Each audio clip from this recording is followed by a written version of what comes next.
มามา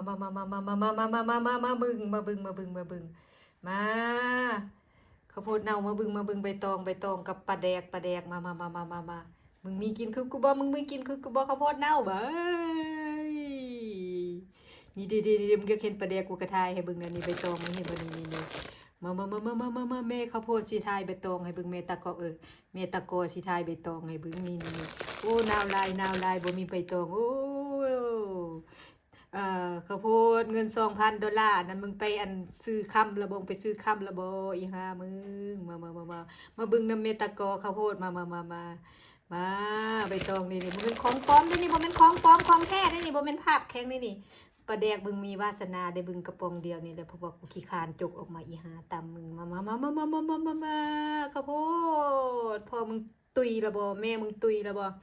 นี่กูสิห่อข้าวต้มทานหามึงเด้ออีอันอีข้าวโพดเน่ามานี่เบิ่งภาพแข็งนี่ภาพแข็งพ่อมึงตุยแม่มึงตุยอีเกียมตุย